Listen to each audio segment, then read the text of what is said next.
Bom dia, meus irmãos. Vamos para a nossa última lição desse tema. Passou rápido, né? Quarta lição já. Mas eu espero que você tenha conseguido acompanhar essas lições. As lições foram bem resumidas. E hoje nós estamos indo para a quarta lição, que fala das divisões literárias da Bíblia. Na aula passada a gente falou sobre a revelação do plano de Deus, a divisão em Antigo e Novo Testamento, como que isso aconteceu, os desdobramentos dessa divisão em Antigo e Novo Testamento, e como a Bíblia fala de uma narrativa só, uma mensagem só, uma mensagem única dividida em duas grandes porções. Hoje nós vamos falar das divisões literárias, os livros que a Bíblia compõe. Tá? E quais são esses livros? A gente também no final da aula vai falar sobre um resumo dessas quatro lições que nós tivemos sobre a Bíblia, sobre esse tema, porque na semana seguinte, na próxima semana, nós já vamos começar em um novo tema, que é a criação. Tudo bem? Então, também deixei para o final, né, algumas curiosidades.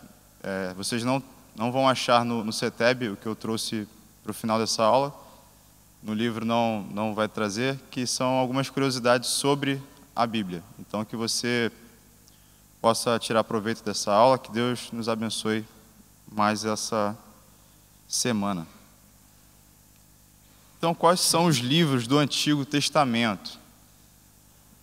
Não sei quantos aqui já tentaram decorar, quantos aqui fizeram esse exercício de tentar decorar todos os livros do Antigo Testamento, em ordem, ou por porção literária, né, por assunto, ou por data, né, de maneira cronológica.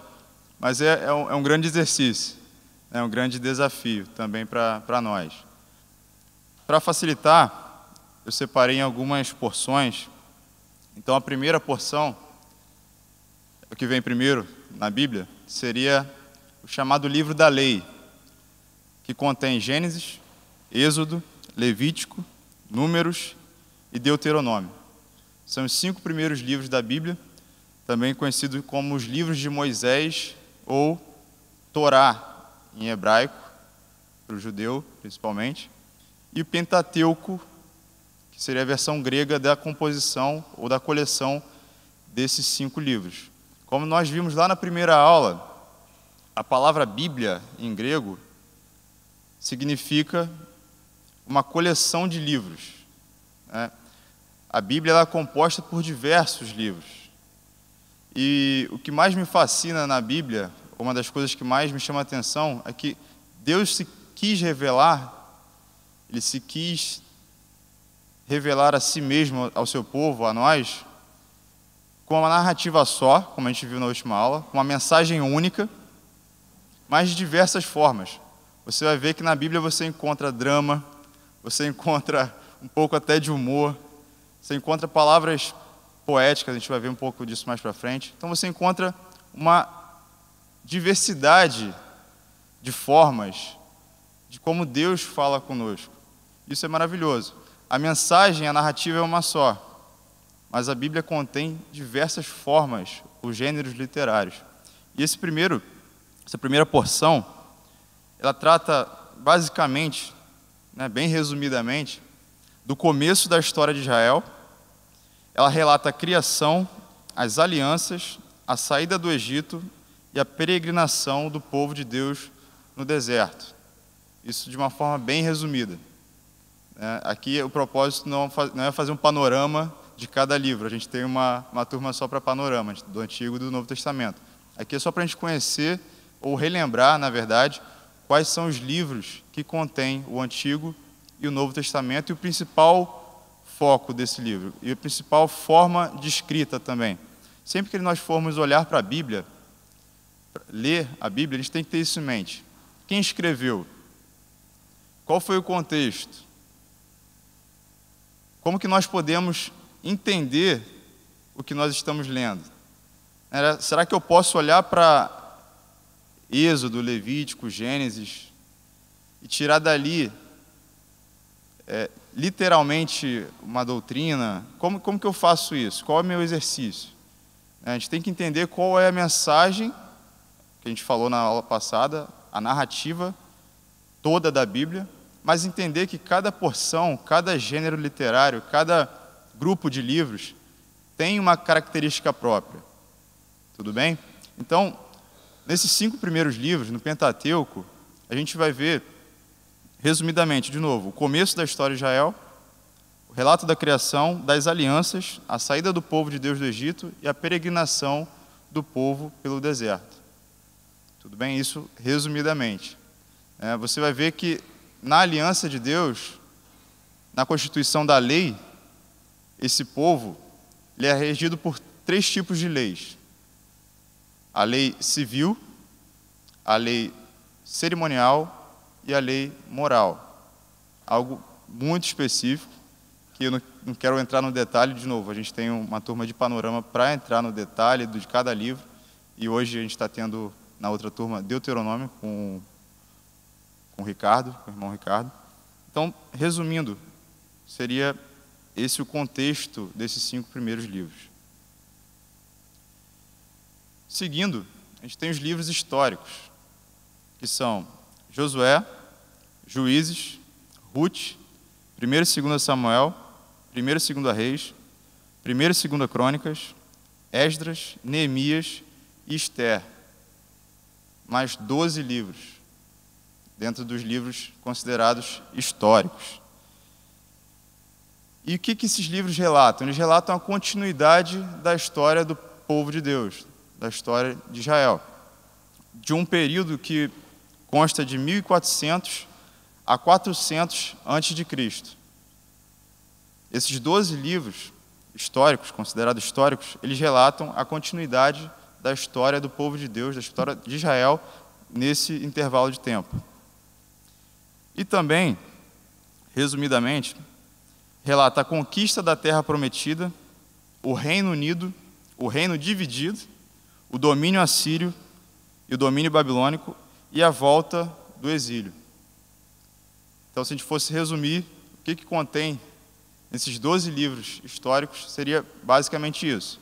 Se no Pentateuco é o começo da história do povo de Deus, começo das alianças, esses 12 livros seriam a continuidade dessa história.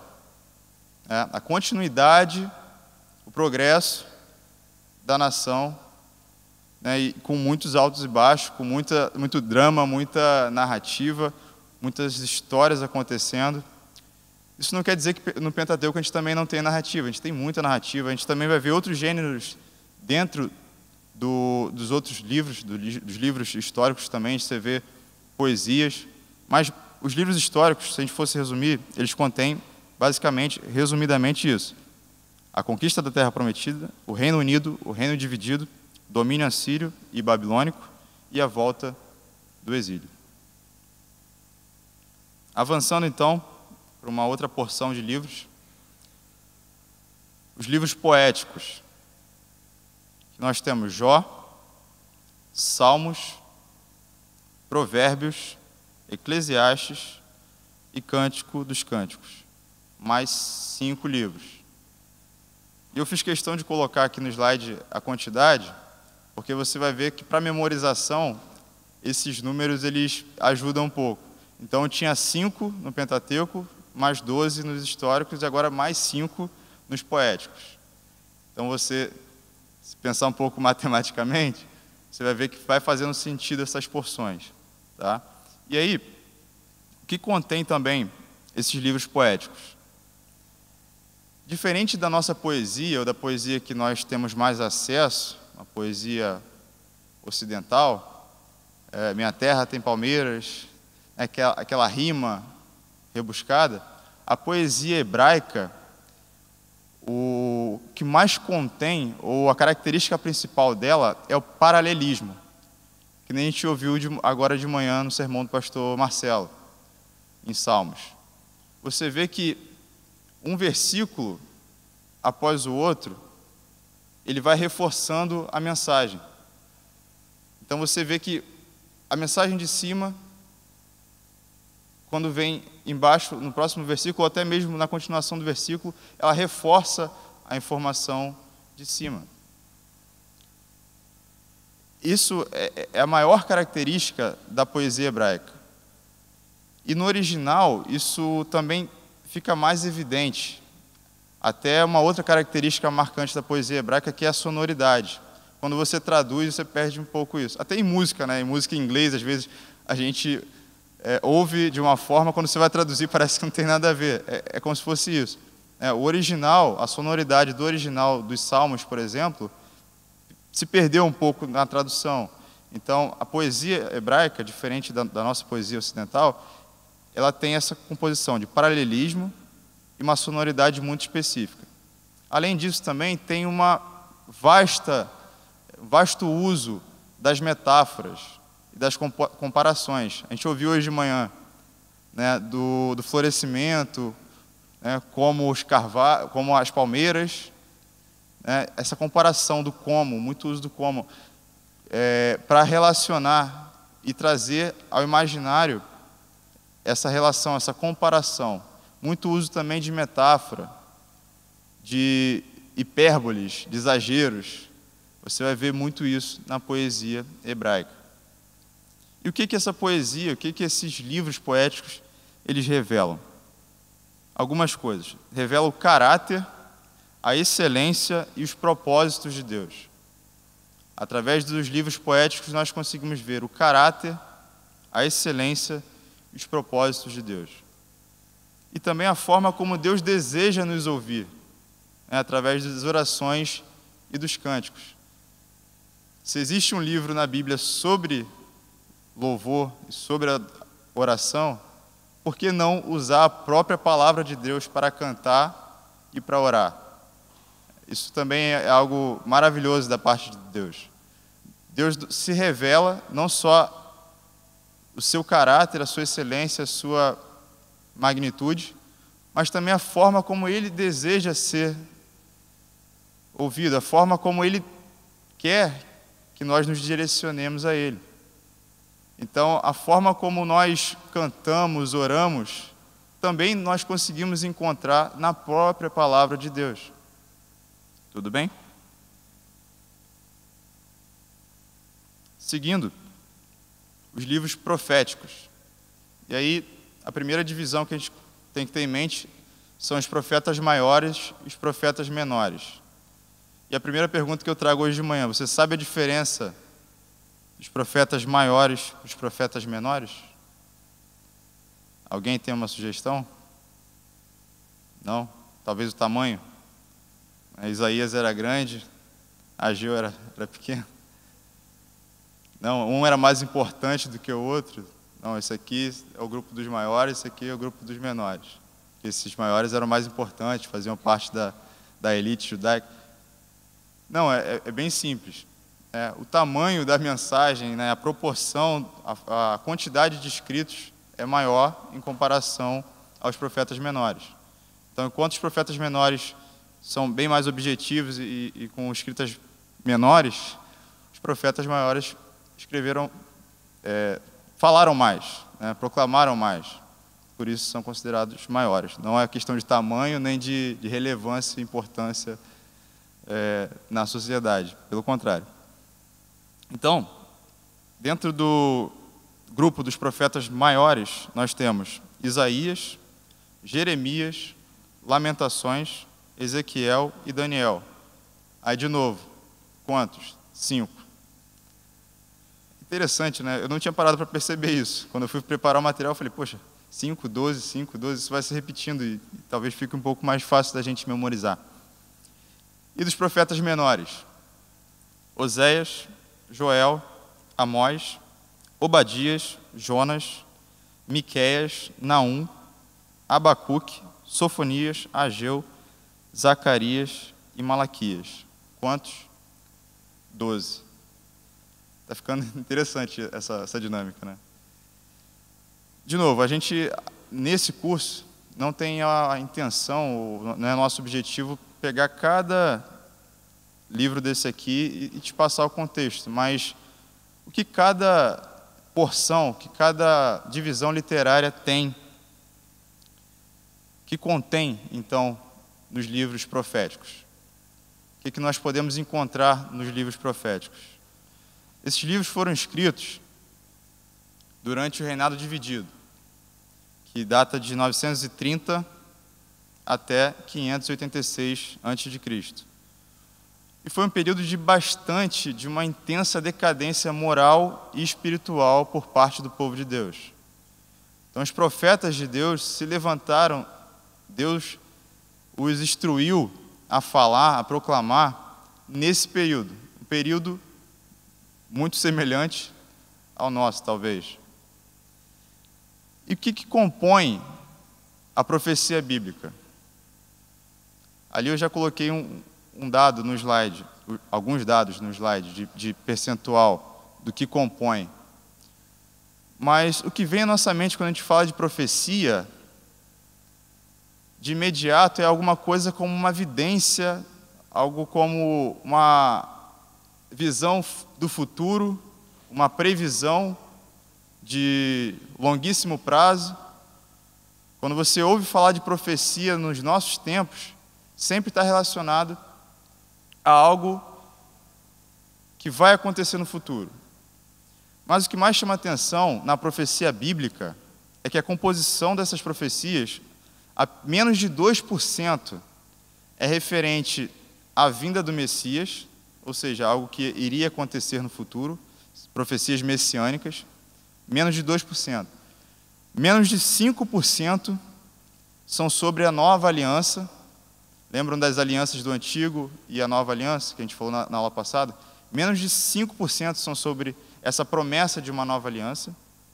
E menos de 1% é sobre eventos futuros e previsões, e nem de tão longo prazo, de curto prazo.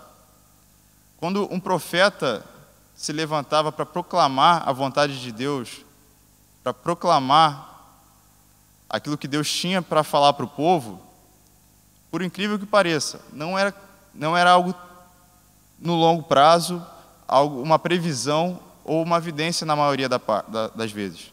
Na maior parte, as profecias eram compostas de pelo menos 4 coisas. Quais eram os elementos da profecia bíblica nesse período? Primeiro,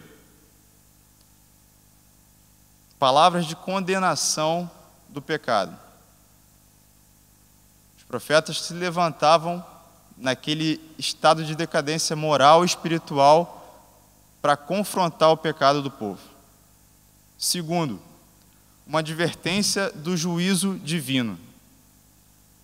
Além de uma confrontação, eles apontavam também para as consequências do pecado do povo. Terceiro, um chamado ao arrependimento. Eles não só confrontavam o pecado, não só mostravam as consequências do pecado, mas também chamavam o povo a se arrepender. E quarto, as promessas de restauração. Então você vai encontrar nos livros proféticos, em sua maior parte, pelo menos essas 4 formas, esses quatro elementos na profecia bíblica, que difere muito do que a gente entende hoje como profecia. Quando você pensa em profecia, talvez a primeira coisa que vem na sua cabeça é evidência, é adivinhação, alguma coisa que vai acontecer. Também mas a gente viu que a profecia bíblica, ela contém muito mais uma advertência contra o pecado, um chamado ao arrependimento, do que essas previsões. E trazendo para os nossos dias, tentando aplicar um pouco disso, como que a gente deveria ver a profecia nos nossos dias? Se a nossa profecia dos nossos dias se parecer e tem que parecer com a profecia bíblica, aquilo que é pregado, aquilo que é levado ao povo de Deus, tem que conter esses 4 elementos. Por que hoje a gente foca mais no que a profecia bíblica não contém, ou contém pouco, e esquece o que ela mais contém. Se a gente for levar ao pé da letra, o que a profecia bíblica significa? Ou quais são os elementos da profecia bíblica? Isso a gente consegue aplicar nos dias de hoje. Não só consegue, mas deveria aplicar essa regra desses elementos principais da profecia bíblica. Tá? Então, quando alguém se levanta em nome de Deus e tem algum anúncio, alguma proclamação para o povo de Deus, esses elementos têm que conter uma profecia nessa proclamação. Isso é bom que a gente tenha em mente. Tá? E quais são esses elementos? Só para a gente memorizar: condenação contra o pecado, advertência do juízo, ou seja, as consequências desse pecado, um chamado ao arrependimento e uma promessa de restauração. O Evangelho, quando anunciado, se a gente fosse resumir, o que contém também? Quais são os elementos da proclamação do Evangelho? É isso, basicamente. Um confronto do pecado, a consequência do pecado, um chamado ao arrependimento e a oferta da graça em Jesus Cristo.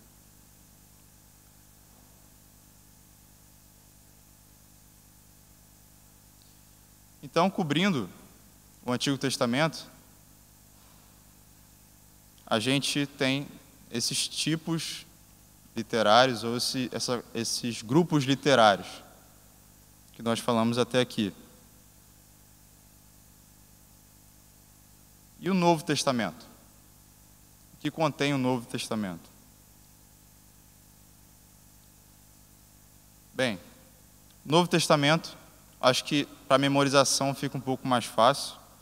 A gente talvez foi mais treinado a lidar com o Novo Testamento do que com o Antigo, que nem a gente falou na última aula também. Essa divisão de, não, o Antigo Testamento é sobre os judeus, parece ser um Deus distinto. Talvez você cresceu, se você tem algum tempo de evangelho, ou pouco tempo, com essa distinção, não conseguindo ver essa narrativa como um todo, do Antigo e do Novo.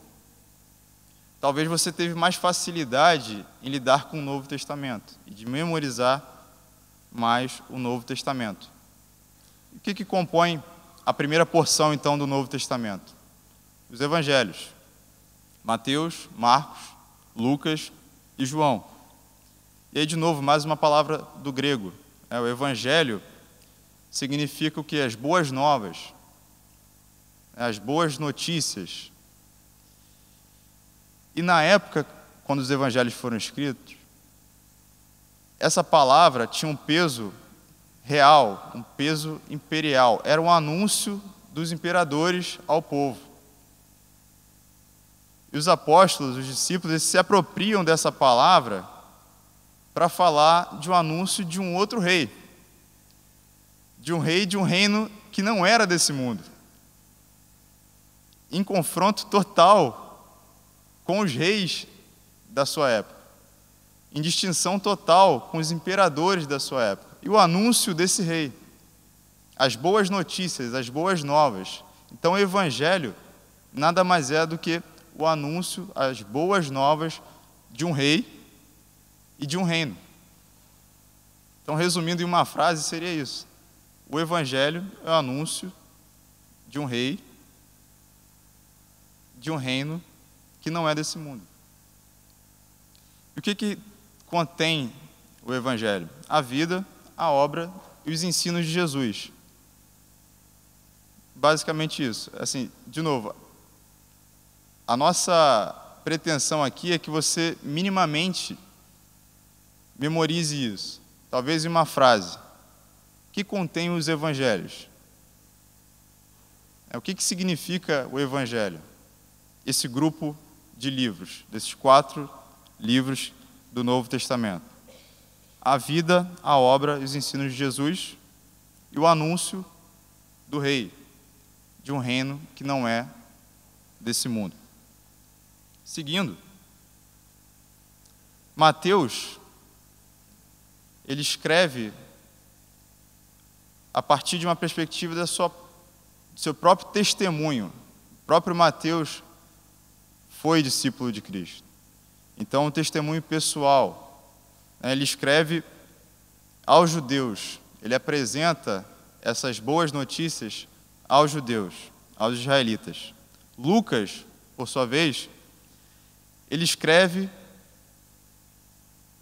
aos gentios, não com base em um testemunho pessoal, mas com base em pesquisa. Marcos escreve uma síntese de Mateus e Lucas a partir do testemunho das memórias de Pedro. E João, a partir de uma perspectiva de testemunho também pessoal, com um foco na eternidade. João é o que mais fala, vamos dizer assim, da parte da eternidade, de Jesus como o Filho de Deus. Então, resumindo de novo, Mateus aos israelitas, um testemunho pessoal, Lucas aos gentios, através de pesquisa, Marcos, através da memória de Pedro, do testemunho de Pedro, e João também através do seu testemunho pessoal.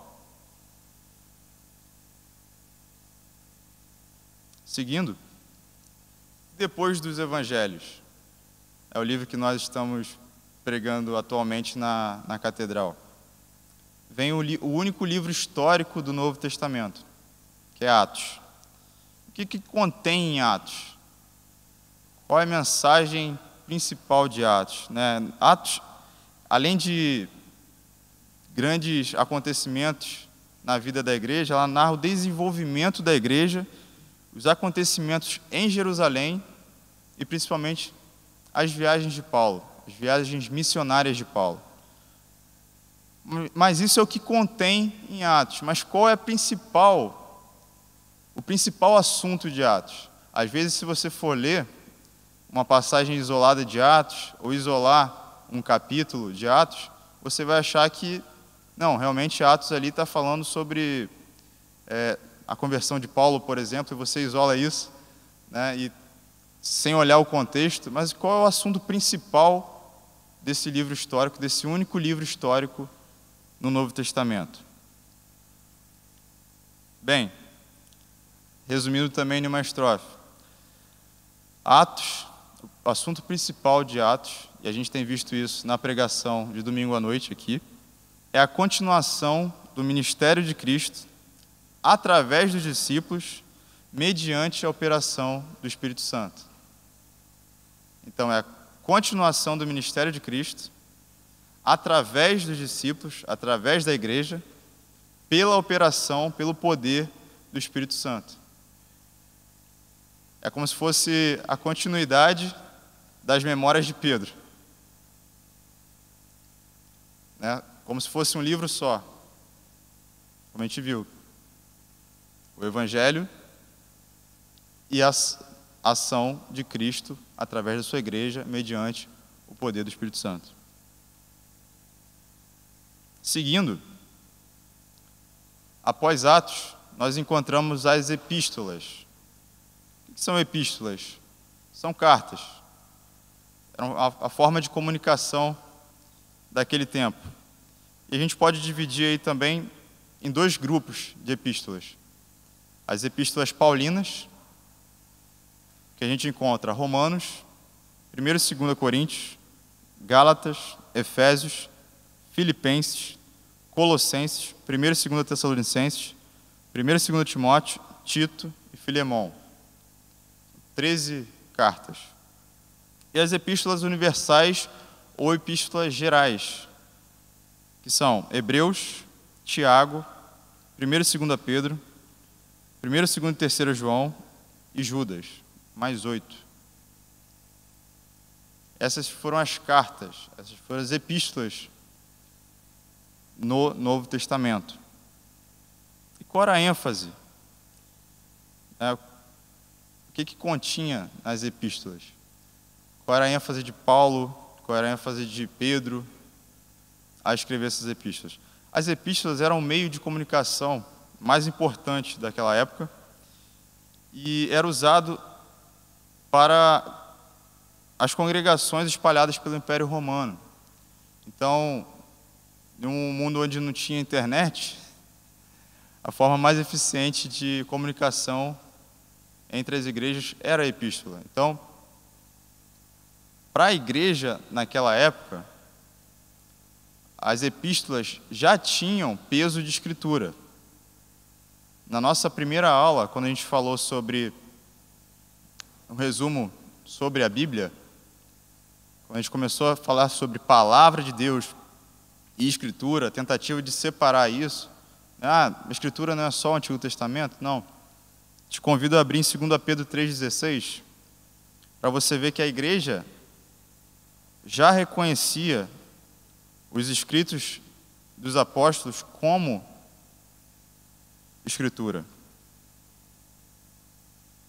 Segunda Epístola de Pedro, capítulo 3, versículo 16, diz o seguinte: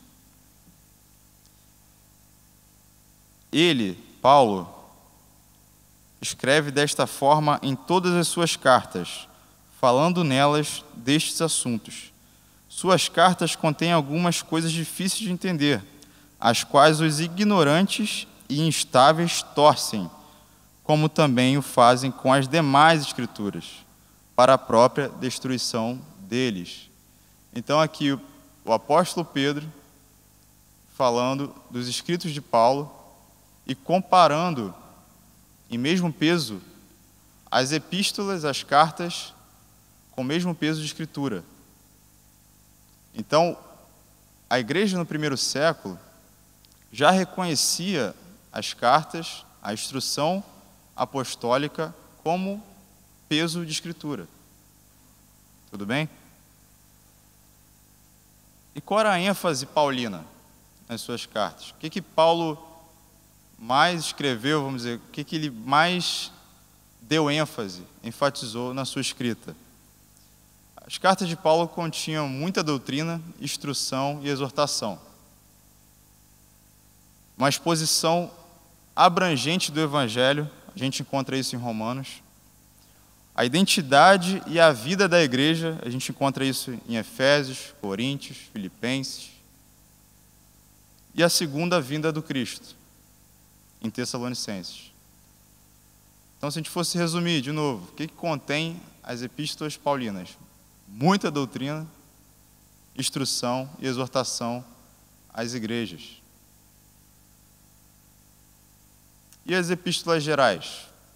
Qual era a ênfase, então, dos demais autores? Bem, em Hebreus, por exemplo, a gente encontra a superioridade de Cristo. Em Tiago e Pedro, a gente encontra a vida cristã, os desdobramentos da vida cristã. E João, uma defesa da fé, mesmo em meio à perseguição naquela época. João, ele é considerado por alguns comentaristas, alguns teólogos, como um dos primeiros a fazer uma regra de fé. O que contém, de fato, na mensagem do Evangelho, que pode ser confrontado com outras mensagens. Nessa época, quando João escreve, um dos principais adversários da igreja, além da perseguição, era o gnosticismo. E você vai ver que ele cria ali uma defesa do Evangelho, uma defesa da fé cristã, mesmo em meio a um período de perseguição.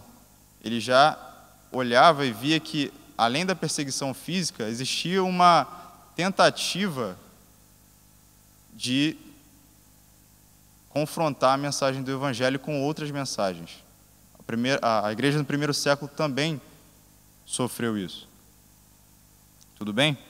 Então, essa é a ênfase, essas são as ênfases das epístolas, tanto das epístolas paulinas quanto das epístolas gerais.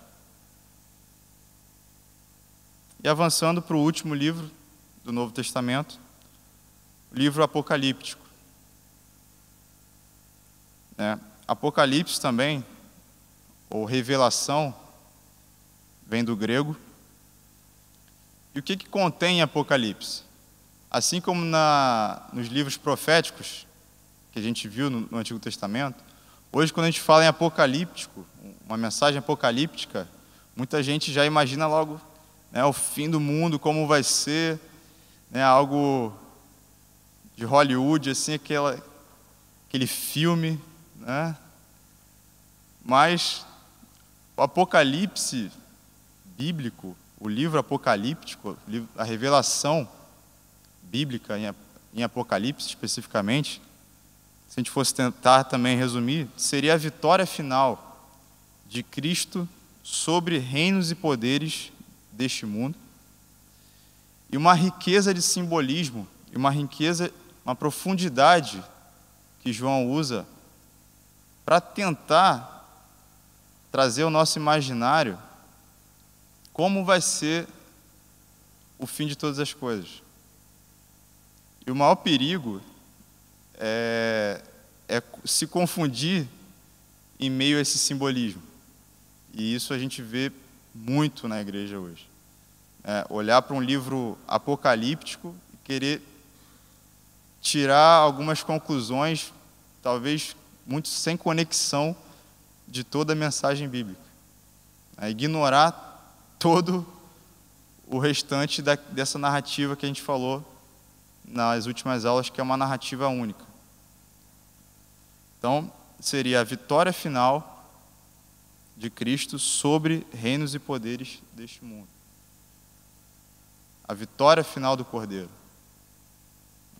Seria essa a ênfase de João, a intenção dessa escrita apocalíptica. Então, nós cobrimos com isso os blocos ou os grupos literários que contêm a Bíblia. E aí, um dever de casa para nós, né? Tentar olhar para esses grupos, olhar para essa narrativa única e tentar, além de memorizar os livros, entender o que compõe cada bloco desse, que compõe o livro da lei, o Pentateuco, os históricos, os proféticos, de poesia, no Novo Testamento também. Tentar entender cada forma como Deus quis se expressar nesse livro que é único. É um livro com uma mesma narrativa narrada de diversas formas. Então, resumindo esse tema, a Bíblia, nós falamos na primeira lição sobre a Bíblia, a palavra de Deus, essa relação de escritura e palavra, a Bíblia como a história e a transmissão da Bíblia, como que isso aconteceu ao longo do tempo, ao longo da história da igreja e do povo de Deus, a Bíblia é a revelação do plano de Deus, daquela divisão de antigo e novo, e hoje as divisões literárias da Bíblia.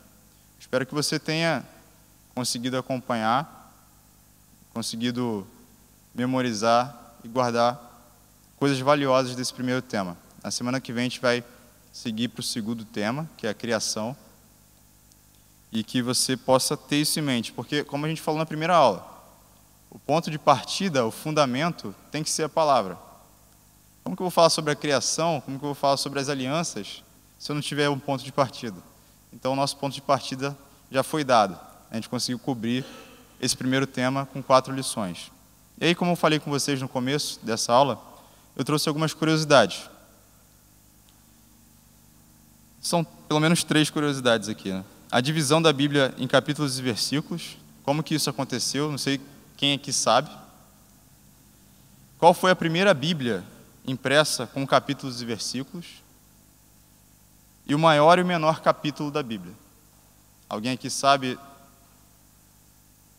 por exemplo, qual foi a primeira Bíblia impressa com capítulos e versículos? Tirando o pastor John. Não vale também. Alguém? Sem olhar no celular, se eu ver abaixando a cabeça, aí é cola, né? Também não vale. Não? Vamos ver aqui então essas respostas. Bem, a Bíblia foi dividida em capítulos entre 1234 e 1242, por Stephen Langton, um arcebispo da Cantuária. Esse homem teve, aí vamos dizer, o privilégio de nos ajudar. Eu fico pensando em um culto sem a divisão em capítulos. Irmãos, vamos ler Isaías. Onde Isaías? Né? Irmãos, vamos abrir em Salmos. Nossa.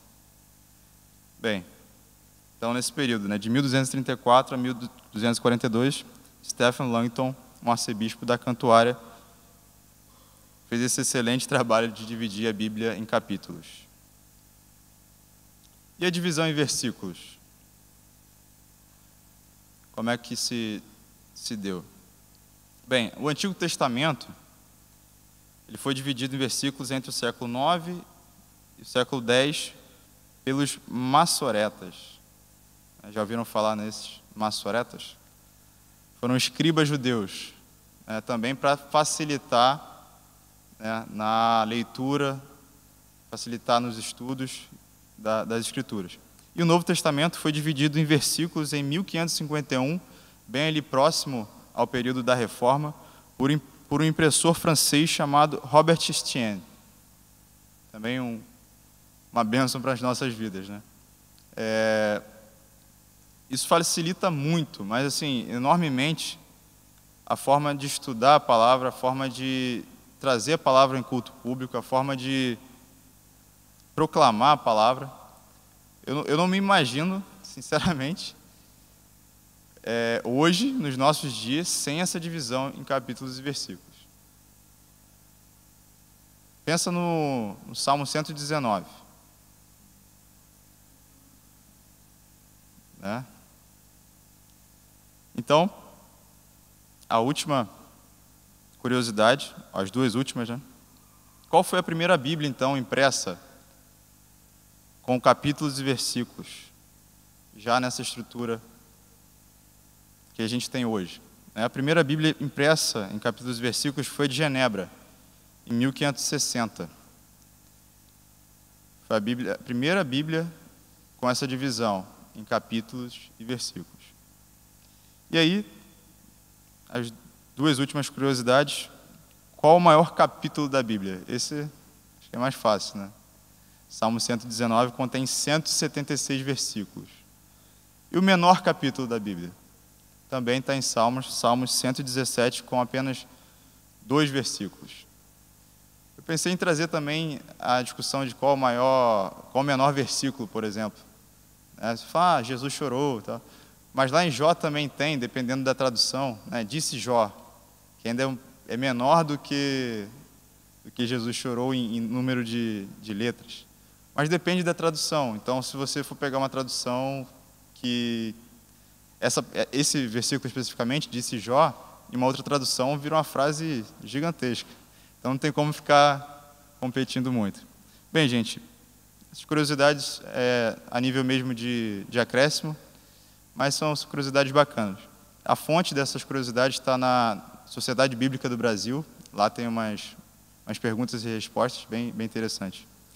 Bem, eu espero que esse tema tenha proveito no nosso ponto de partida, né, na nossa largada para o CETEB, que você possa voltar a ler esse tema, se ficou alguma dúvida, nos pergunte também, nos procure, e que Deus seja louvado em tudo isso, né, que a palavra dele seja realmente valorizada em nosso meio, né, por mim, por você, essa riqueza de literatura que nós temos.